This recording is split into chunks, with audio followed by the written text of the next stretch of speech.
안녕하세요. 책 읽어주는 그녀 라라입니다. 제가 오늘 소개해드릴 책은 홀로서기 연습입니다. 이 책은 2021년 12월에 출간되어 현재 자기계발서 분야 베스트셀러인 책이에요. 출판사는 정민미디어, 저자는 레몬심리, 옮긴 이는 박영란님입니다. 이 책은 살면서 겪은 좌절과 상처로 인해 꽁꽁 마음을 감싼 우리에게 안부를 물어보는 책이에요. 기분이 태도가 되지 않게로 많은 이들에게 용기와 지혜를 주었던 저자 레몬심리의 신작입니다. 위장과 위선으로 테두리를 둘러싼다 해도 그 안에 있는 연약한 우리. 완벽을 추구하지만 사실 우리는 완벽한 존재가 아니기에 불안함과 막막함을 느끼기도 합니다. 이 책은 미숙한 자신을 인정하는 것부터 시작합니다. 완벽하지 않은 자신을 받아들이고 그 안에서 자신의 장점을 발견한다면 비로소 우리는 자신감 있게 당당히 살아갈 수 있다고 전해주고 있습니다. 저는 이 책을 보면서 진정성 있게 나를 발견하고 찾아간다면 내면의 홀로서기와 더 성장한 나를 만날 수 있을 거라는 생각이 들었습니다. 그럼 저와 함께 당신의 진정한 홀로서기를 위해 책 속으로 들어가 보실게요. 나 자신 받아들이기. 한 심리학자가 사람들에게 장점 3가지와 단점 10가지를 써서 내도록 했다. 실험에 참여한 사람들은 순식간에 모두 적어냈다. 그 심리학자는 다시 그들에게 추가로 단점 3가지와 장점 10가지를 쓰도록 했다. 난처해진 그들은 앞서 보여준 것과 달리 오랫동안 고민하는 모습을 보였다. 결국 자신의 장점을 10가지 모두 적어낸 사람은 많지 않았다. 당연히 자신의 장점을 더 잘 기억할 듯 하지만 사실은 그렇지 않다. 사람 대부분은 자신의 단점에 지나치게 관심을 쏟는다. 항상 스스로 부족할 뿐더러 단점이 많다고 생각하기 때문에 정작 자신의 장점에는 관심이 없다. 누구에게나 단점은 있다.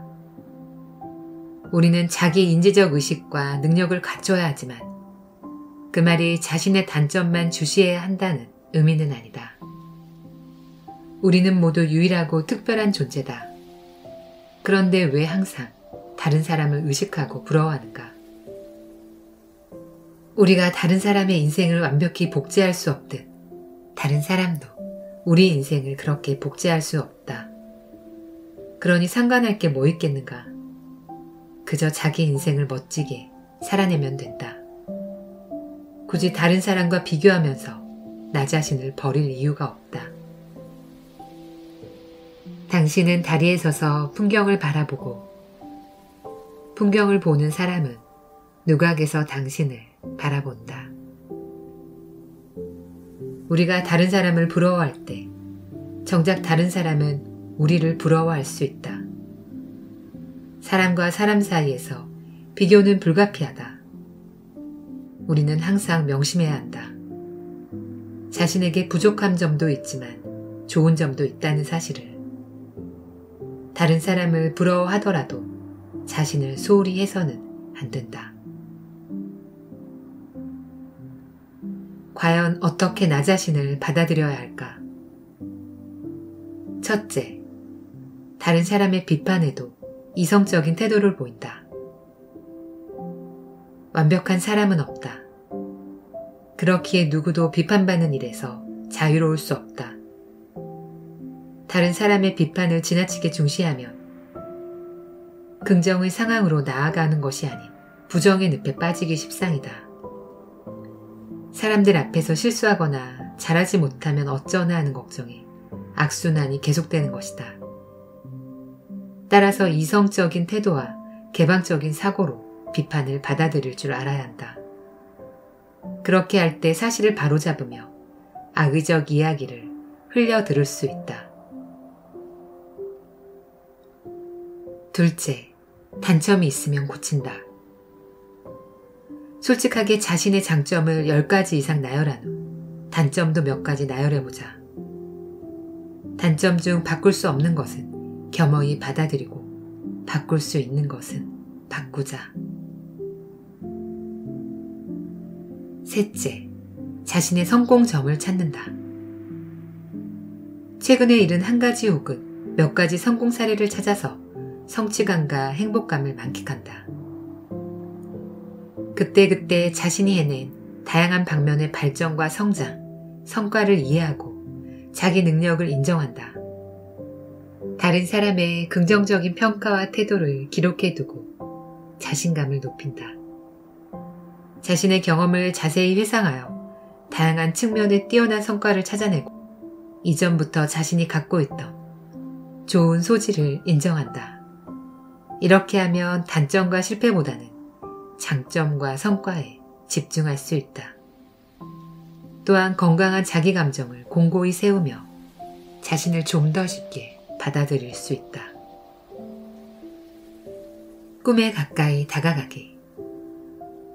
가정 형편이 썩 좋지 않은 비는 대학 진학 후 일본 애니메이션과 음악에 푹 빠졌다. 그는 여름방학 내내 아르바이트를 해서 음악학원에 등록했다. 가난한 컴퓨터 공학도가 본업과 관련이 없는 성악을 배우겠다고 하니 다른 사람의 눈에는 마냥 한심하게 보였을 것이다. 그의 부모님도 집안 형편이 안 좋은데 쓸데없이 돈 낭비만 한다고 생각할 뿐 잘 이해하지 못했다. 하지만 그는 아주 단호한 어조로 말했다. 저는 정말 음악이 좋아요. 이 분야에서 어떤 성과도 얻지 못할 수 있지만 시도조차 안 해보고 포기할 순 없어요. 어쩌면 우리는 이미 그토록 갈망했던 꿈을 미완성의 자리에 두는 것에 익숙해졌는지도 모른다. 많은 이가 돈을 많이 벌면 해외여행에 갈 거야. 여유가 생기면 그림을 배워야겠어 라고 생각한다. 대개는 돈이라는 것의 조건을 채울 때까지 꿈 이루기를 멈춘다. 꿈을 아득한 이상의 자리에 올려놓은 채 그저 살아남는 일에만 몰두한다. 한번 생각해보자. 당신은 삶을 더 재미있게 바꾸고 싶은 생각이 있는가? 당신은 당신이 바라는 꿈에 얼마나 가까이 다가갔는가? 인생에는 눈앞의 현실 사회에서 부딪히는 힘든 일만 있는 게 아니라 아름다운 것들도 있다. 그러니 자기 마음속에 예쁜 정원을 가꾸는 일을 소홀히 하지 말자. 첫째, 취미를 찾는다.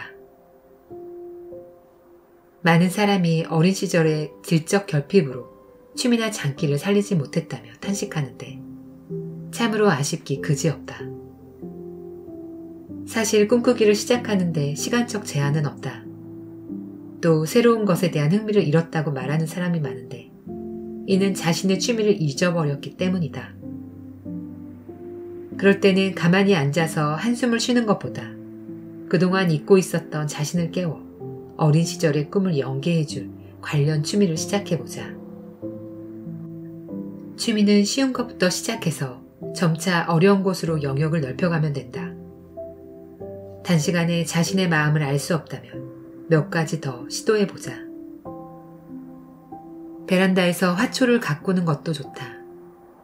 맑은 날 그 곁에서 볕을 쬐며 책을 보면 얼마나 좋은지 모르다. 식물처럼 우리 또한 광합성 작용에 몸을 맡기면서 마음을 정화할 수 있다. 둘째, 취미생활을 꾸준히 한다. 새로운 일을 시작하는 것은 분명 즐겁고 기대되는 일이다. 우리는 더 나아갈 수 있도록 항상 자신을 격려해야 한다.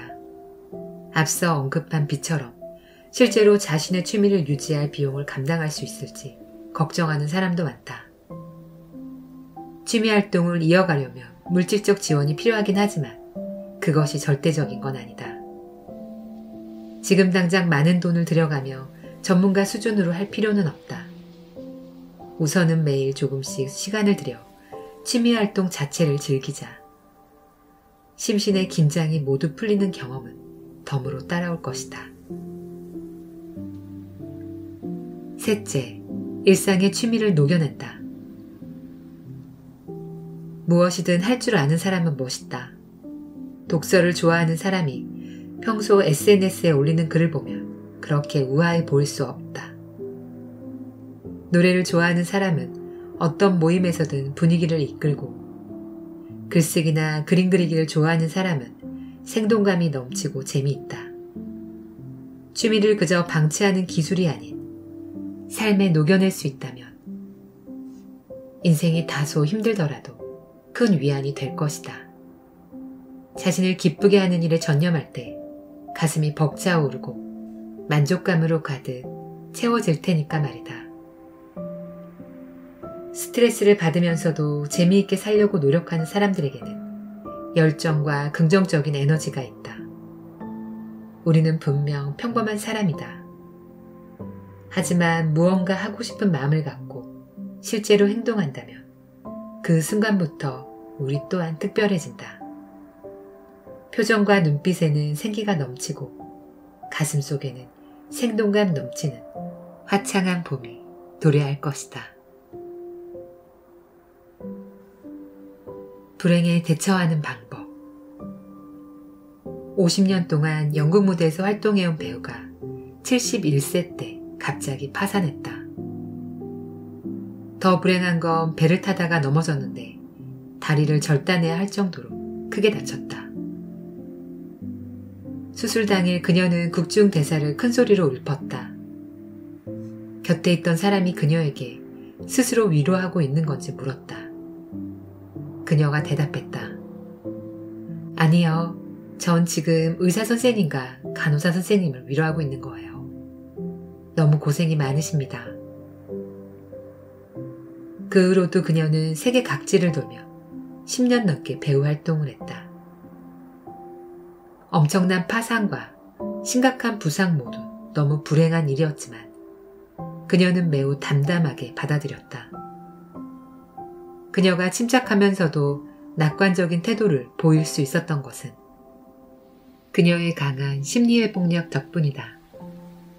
그 회복력으로 그녀는 자신에게 닥친 불행을 극복하며 다른 사람을 위로하는 여유까지 누릴 수 있었다. 심리학에서의 회복력은 역경이나 스트레스에 적극적으로 대처하고 시련을 견뎌낼 능력을 의미한다. 탄성 또는 회복 탄력성이라고도 한다. 회복력을 가진 사람은 역경 속에서도 회복하고 더 나아가 자신을 한 단계 발전시킨다. 불행한 상황임에도 여전히 자신의 일을 고수하며 현실과 싸운다. 심리 회복력은 쾌활하고 낙천적이며 독립적이고 긍정적인 자신의 특성에서 비롯된다. 또한 가족과 친구, 좋은 인간관계 등을 통해서 비롯된다. 그런 만큼 회복력은 하루아침에 이루어지는 것이 아니라 어느 정도의 시간이 필요하다. 그렇다면 어떻게 평정심을 갖고 온갖 불행에 대처하면서 심리 회복력을 키워나갈 수 있을까? 첫째, 일상의 불확실성을 견디는 법을 배운다. 우리는 모두 삶 곳곳에서 서프라이즈를 경험하며 일상의 불확실성에 직면하곤 한다. 우리는 불행 앞에서 두 눈을 가린 채 아무 일도 일어나지 않은 척하며 현실 도피를 한다. 그런데 갑자기 들이닥치고 나는 불행을 언제까지나 두려워할 수는 없는 노릇이다. 결국 자기만의 내성을 키워야 한다. 일상에서 자신을 위해 올바른 방향을 잡고 계속 목표를 추구하며 목표에 이를 때까지 절대 포기하지 않겠다는 정신을 길러야 한다. 그렇게 내성을 키우는 동안 필연적으로 스트레스에 직면할 텐데 당연히 적절하게 해소하는 법도 찾아가야 한다. 둘째, 불행을 자기 성장의 기회로 삼는 법을 배운다. 우리는 자신이 겪은 불행을 부정적인 측면에서 바라보는 데 익숙하다. 그래서 갑자기 병에 걸릴라 치면 하나같이 내가 왜 이런 병에 걸린 걸까? 완전히 망했네, 망했어. 이보다 절망적일 수가 없어. 라고 말하는 것이다. 물론 안타까운 일이지만 그렇다고 인생이 끝났다고 어떻게 장담할 수 있겠는가? 불행 뒤에는 행운이 따르게 마련이다. 그 병으로 말미암아 가족과 친구들의 진심을 확인하고 무작정 내달리기만 한 어리석은 자신을 깨달을 수도 있는데 이런 자각 또한 자기 성장의 일부분이 된다. 긍정적 시각으로 불행을 해석하고자 노력하면 인생의 또 다른 기쁨을 발견할 것이다. 지금의 불행이 너무 많은 상황은 곧 행운이 너무 많은 상황으로 뒤바뀔 것이다. 어차피 우리는 운이 좋다. 모든 불행이 더 나은 자아로 만들어줄 것이기 때문이다. 빈자리가 보이면 앉아라. 퇴근 시간에 만원 버스, 눈앞에 앉아있던 사람이 내리자 당신과 옆 사람 사이에 눈치가 발동한다. 두 사람 모두 앉고 싶은 마음은 굴뚝 같지만 선뜻 먼저 나서지 않는다. 바로 그때 또 다른 사람이 얼른 자리를 차지한다. 순간 주저한 행동에 대한 후회가 밀려온다. 이런 행동 양상을 보이는 까닭은 무엇일까? 어려서부터 양보해야 하고 겸손해야 한다는 주입식 교육을 받은 탓이다. 그러다 보니 빈자리가 있어도 먼저 앉아버리면 이기적으로 보일까봐 사람들의 눈치를 보는 것이다. 바로 스포트라이트 효과인데 무의식 중에 자신의 문제를 확대해서 다른 사람들이 자신에게 관심을 갖고 주목한다고 생각하는 것이다. 그런데 사실 사람들은 무슨 문제가 있든 전혀 신경 쓰지 않는다. 사회생활에 익숙해질수록 스트레스 때문에 점점 다른 사람의 시선을 의식하고 점점 자신의 체면을 중시한다. 그래서 받아들이고 거절하는 것을 두려워하고 칭찬을 두려워하며 다른 사람들의 기준에 맞추고자 몸을 사리면서 살아간다. 돌이켜보면 반에서 성적이 제일 좋은 친구들은 대개 체면을 따지지 않았다. 그들은 수업이 끝나자마자 바로 선생님에게 달려가 수없이 질문을 던지곤 했다. 당시 우리는 선생님에게 친한 척 하는 거라고 생각했지만 정작 그들은 우리가 어떻게 생각하든 별 관심이 없었다. 사회에서 체면을 신경 쓰지 않는 사람은 주로 빠르게 발전하고 기회를 잘 잡는 편이다. 겸손, 양보, 체면 때문에 얼마나 많은 기회를 놓쳤는지 생각해보자. 조금은 이기적으로 살아도 괜찮다. 기회가 있으면 노력해서 쟁취하고 내 시간을 낭비하는 일은 과감히 없애야 한다. 우리는 눈부시게 빛나야 할 사람이다.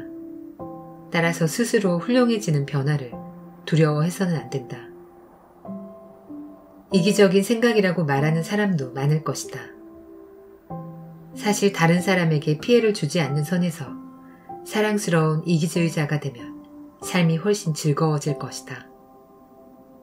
하고 싶은 일을 즐겁게 하고 원하는 기회를 잡으며 갖가지 문제를 해결할 것이다. 그렇게 자신감과 능력이 향상되어 이상적인 자아로 거듭날 것이다. 그러니 다른 사람의 시선에 사로잡혀 살지 말고 겸손, 양보, 체면이 우리 앞길을 방해하지 못하도록 하자. 내가 무엇을 원하는지 모르겠다.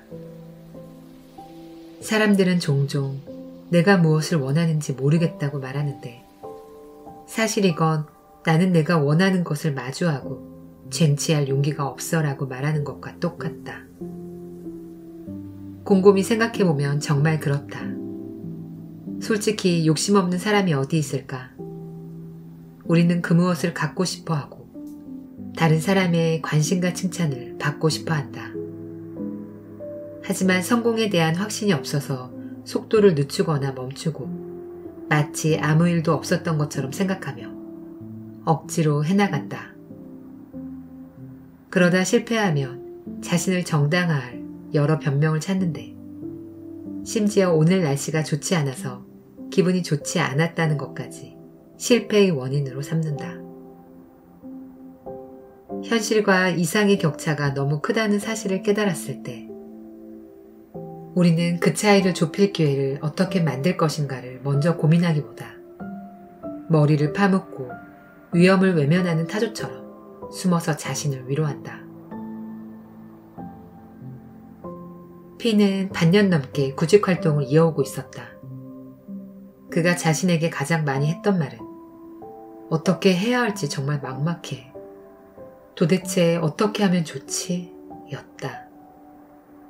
그는 대학을 졸업하자마자 많은 이력서를 내며 여러 기업의 문을 두드렸다. 하지만 면접의 문턱을 넘지 못하고 최종적으로 취업을 하지 못하자 현실에 큰 충격을 받았다. 그는 더 이상 취업을 하고 싶지 않다고 생각하고 이 문제를 회피했다.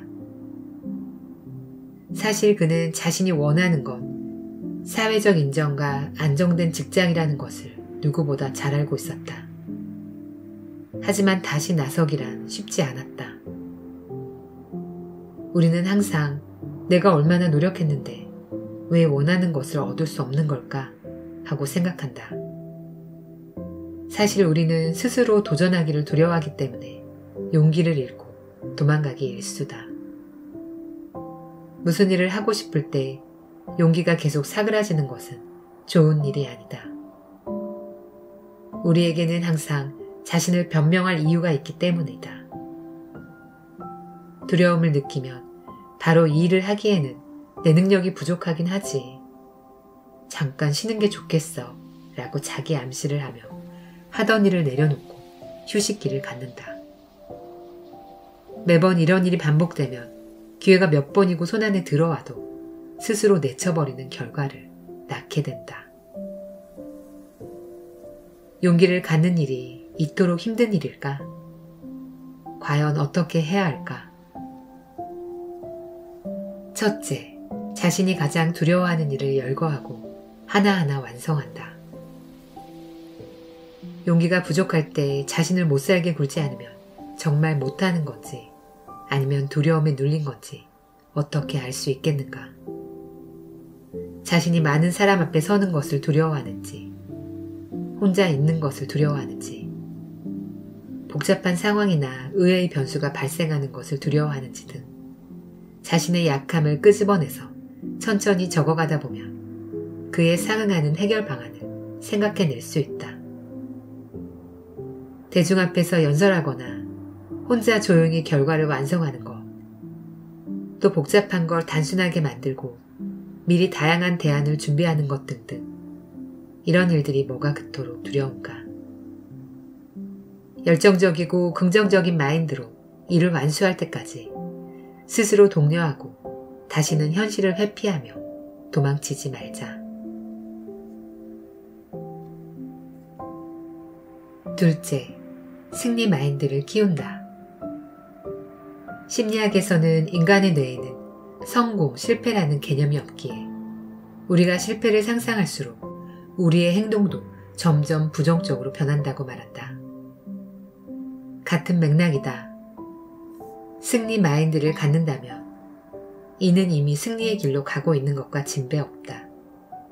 용기가 부족해서 도피를 선택하는 것은 이건 불가능해, 결국 실패하고 말 거야 라는 결론을 미리 내리고 성공 추구의 열정을 허무하게 죽이는 어리석은 행동이다.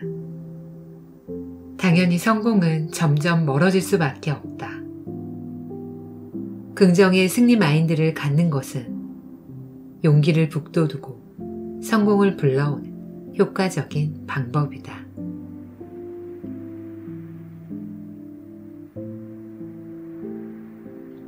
지금까지 책 읽어주는 그녀 라라였습니다.